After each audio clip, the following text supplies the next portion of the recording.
guys, it's Sam, and this is my November wrap-up. So in November, I read 6 books and DNF'd 1, so let's get into it. The first book I read was A Certain Appeal by Vanessa King. This is a adult contemporary romance that is a Pride and Prejudice retelling that takes place in a burlesque bar. There's a trigger warning for sexual harassment that does happen at her job. I actually liked the way that this retelling was done. Pride and Prejudice retellings tend to be a little bit of a miss for me. I always want to read them because they have the perfect setup of this like perceived enemies to lovers because Lizzie hates him and thinks he hates her but doesn't really. So it's really good setup for a slow burn, and this had elements of that towards the beginning and then was less slow burn at the end. So the way that this was translated to Burlesque Club was really cool because instead of this being like her family, this is more of a found family at the Burlesque Club. So Jane and Bingley are actually her friend Jane, who's a man. So they are a male-male relationship, which is super cute, and they both still do feel like the characters, especially Bingley. Darcy and Lizzie also feel pretty spot on. She goes by Bennett in this. And just like the misunderstandings and the setup and things. The other things weren't quite as well done, I'd say. You still had the Wickham situation, but the way that was done was like a little rushed, a little bit mustache twirling villain. There was things at the end that were a little rushed, and just things about the dynamic with Lizzie and Darcy that I think strayed a little bit too far. I like when they stray a little bit from the retelling elements and make it not a complete perfect retelling, but there's some things about the relationship that makes it really slow burn, and that this just like sped up for them that I think it didn't need to. So I liked this, but not as much as I probably could have, and I gave it 3.75 out of 5 stars. But more Jane Austen retellings in burlesque clubs, I would take that. Next, I read Rise of the Empire by Michael J. Sullivan. This is the second book in the Ryria Revelations series. This is an adult fantasy series. It's a little bit more of like sword and sorcery. Follows our 2 main characters of Royce and Hadrian, who are famous thieves. Royce is more of the grumpy, Hadrian is more of the sunshine, and in the first book they get kind of pulled into this political plot that they didn't really want to be a part of, and now by the second book they are like very much entrenched in it. And there's another character POV also who is part of the political stuff as well, and kind of all 3 POVs are interacting. So I really like this series. This series is so classic fantasy feeling, so if you want something that's like really easy to read, fast-paced, fun characters, a lot of twists and turns, but nothing feeling like too dangerous to the characters. I wouldn't say they have plot armor, but you definitely are just like, I don't need to be super stressed out. There are elves and there are dwarves, and there's just like that kind of sort of traditional fantasy magic. So I really like it. It feels really nostalgic, and I gave this volume also 4 out of 5 stars, just like the first one. I then did a little bit of a unofficial nonfiction November. So I didn't make a TBR because I didn't want to do entirely nonfiction November because I had other TBR goals I was trying to get done.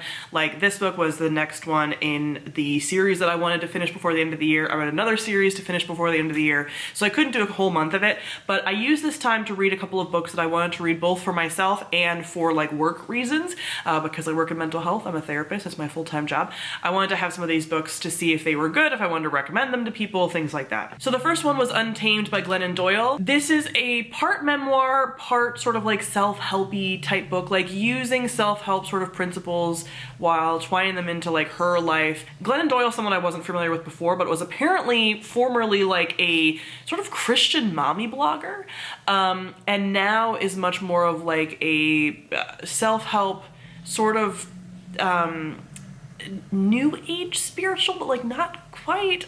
It's hard to kind of explain, like not too woo-woo or like insufferable. Basically talks about her experience of coming out as being in love with another woman, her divorce, sort of that shaping an identity, and how she grew to kind of trust her own intuition. And so there's a couple of like questions and things in here that are really good for just like self-introspection, and especially like if you're a female-bodied person or female presenting or anything, just about what that means in society and like how to kind of get your intuition back. So that sounds really complicated, but like I said, it's a mix of like memoir and that. So I really enjoyed this. There were a number of lines that were like definitely a punch.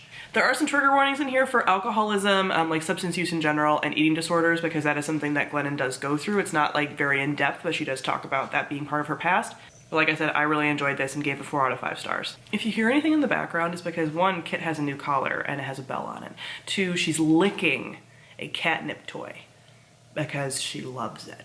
And so if you hear sandpaper noises. It's her little kitty tongue. The next book that I read was Deck of Omens by Christine Lynn Herman. This is the second book in the Devouring Grey series duology. This is a YA contemporary fantasy story that takes place in this town where there are 4 founding families, and they all have to sort of protect the town from this beast that lives in, is sort of like trapped in a sort of in-between, almost like another dimension, but it bleeds into the forest nearby, and so the forest is sort of part of the Grey, which is sort of this like magical space, and these families also have kind of like magical abilities. And so the first book is one of those families returning to town, and one of the girls sort of like falling into all of the political machinations and things going on, and that things aren't exactly as they appear, and it's kind of dark and twisty. So I really loved the first book, and I was excited to get to this one, but just kept like forgetting to get to this one. It was one of my books that I wanted to read before the end of the year. I wanted to finish off this series, and I'm glad that I did. I really like a lot of things about this series. There are some triggers in here. There's a ton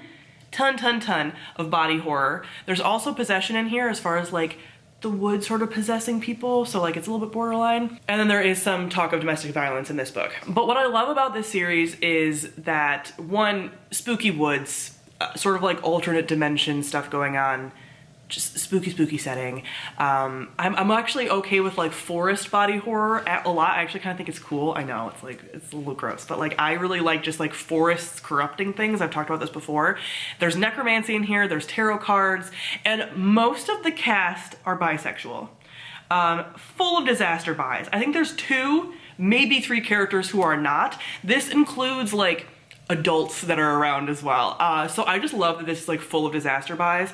Lots of just people processing their trauma. This series is less about the like plot. I mean, obviously there is like a plot and like a magical plot, but I would say this is much more in line with like a Raven Boys, where it's much more about like the cast of characters, the trauma they've gone through, how they connect to each other, and how they kind of get through it together, more than the magical stuff. So in that way, there are some things that like aren't completely wrapped up like perfectly. There's some things that happen in this book that were a little bit like, felt a little bit out of left field, and then we kind of like came back in, some rushed things at the end. But overall, I really like this series. I gave this one 4 out of 5 stars, and I gave the first one 4 out of 5 stars. So this is a 4-star series for me, which is really solid. I recommend this, especially if you like spooky times and spooky forests. Then I read I Hate You More by Lucy Gilmore. This is a adult contemporary romance that is sort of enemies to lovers, like kind of, with it taking place sort of around a dog show. So our main character is a former beauty pageant queen who is now a CNA at a like nursing home retirement center, and one of her patients there, as her dying wish, even though she's not dying, wants her dog to be like a championship dog. And so she wants her to enter her dog in this dog show. Well, the dog is like not a show dog, and the guy that runs the show is like really strict, super serious dude. And so they butt heads like immediately, and everything kind of goes from there. This was fine, cute, but also there was like times that it really like went off the rails for me. So the thing that like stands out that I have to tell you this, because I had to experience it, so you do too. This, from your seeing like the cover, like these covers, I love them, but they're getting to be very misleading, because now every book series is doing these covers, and so you don't really know what you're getting. And people that read romance have talked about this, that like this is sort of just like making it really hard for people to like know what they're getting into. And this book wasn't like too super spicy. I would say like a 2 to 3 peppers. I need to start doing spice ratings. I will get to talking about that in the future. But the first scene in which they have any kind of flirty, I mean, they flirt a little bit before, but like full-blown flirty contact, anything, is a mutual masturbation scene across the room. And that's a really 0 to 60. It's not like a smutty book. It's not erotica. But the fact that like you almost have this like traditionally published, just like supposed to be sort of like a rom-com book, which can have sex scenes, but the fact that we go from like they haven't kissed, they haven't held hands, they haven't hugged, to mutual masturbation. I don't know, I just feel like it's a little much. It threw me off. I wasn't expecting it. I'm gonna need to take her collar off while I film, because that bell is gonna get to me. But this wasn't quite as like slow burn as I wanted it to be. At first it kind of felt a little bit like Well Met by Jen DeLuca, where like he's kind of annoyed with her, but obviously like really has a crush on her and whatever. There was like a little bit of that at the beginning, but not quite as well done as I think Well Met was. And then once it went, it like really went. Like after the mutual masturbation, she's like meeting his family somehow, you know, like it's just, Yeah, which also then made the third act breakup even more annoying because there's this miscommunication, which is like always what happens typically in most romance books, and it just felt like really out of place for like how quickly their relationship was progressing and just how some stuff happened. So ultimately, didn't love this. I gave this 3 out of 5 stars, and I did look up out of curiosity just like her other books, and this author just writes like dog romances, like romances with like dogs in them, like puppies and people just like coming together like through dog shows or just dogs. And her other covers seem more like spot on for what I would expect for this a little bit more. I probably wouldn't have picked it up if one of the other covers had been on full display, but this was cute. Not quite what I was expecting. The next book that I read was Radical Compassion by Tara Brach. Yes, I do have some post-it notes in here because I want to go back and reference some things. Tara Brach is like a mindfulness sort of like guru person. She is trained in a lot of like Buddhist sort of mindfulness things, done a lot of like workshops and trainings and certifications and all this stuff. But basically she uses this acronym called RAIN, which is Recognize, Acknowledge, Investigate, and Nurture for feeling your feelings. So this is a book that's great for literally anybody. I read this because RAIN is a great acronym to use for, again, literally anyone. I've recommended this to clients already. The RAIN acronym is like really easy for getting people to understand like what you mean by feeling your feelings, and this book goes into all that. It's not a very long book, but there's like multiple examples of like different ways to kind of do this, different questions to ask yourself while you're doing this exercise, different people who have been helped by doing this, all of that. So Tara Brach is like pretty well known in like the mental health space. So I really like this, 4 out of 5 stars, and we'll be recommending it and using it with clients and things. And then the last book that I attempted but ended up DNFing was The Singles Table by Sarah Desai, and I read about 30% of this, and this is a Desi romance. Well, the main character is Desi, the hero is like half Desi, half British, I think. And this is taking place like during sort of like Indian wedding season, and our heroine has had like some experiences with just like dating and sort of not really wanting to get into it, but she likes hooking people up and like matching people, and she sort of wants to like get a lot of matches this season. And then our hero is a former military, like former Air Force, I think, guy who again is very like, I'm not really interested in dating, blah, blah, blah. They end up meeting they're both part of the wedding party in the first wedding of the season, butt heads, but are drawn to each other. And then she tells him basically she's gonna find him a match this season, and it kind of goes from there. I just couldn't really connect to this because the way that it's written is incredibly over the top, and it's a writing style that I know a lot of people really love, and I just never really click with.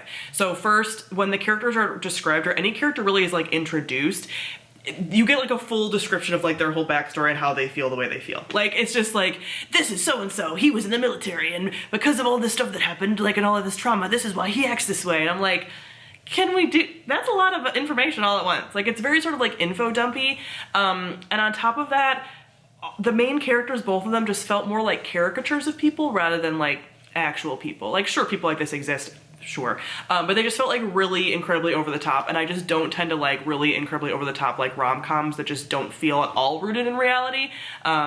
There's fantasy, and then there's just like eccentric, again, over the top, and it's just not something that I really like. So I knew about 30% of the way in that I wasn't connecting enough to these characters because I didn't find them real, and just I just kept being like, oh, there's the thing that got me. The very last thing is she's a lawyer, and there's a scene where like she does something in the courtroom and he sees it that is just so like, that would not happen, that would not be allowed to happen. No, like, that is, you saw a lawyer one time on TV in a really fake show and you copied it, like, no. So yeah, I couldn't get into this, so I ended up DNFing it. But that is it for all the books that I read in November, so comment below, let me know if you've read any of these books and what you thought of them, and also what you read in November. Thank you all for watching, and I'll see all of you guys soon. Bye.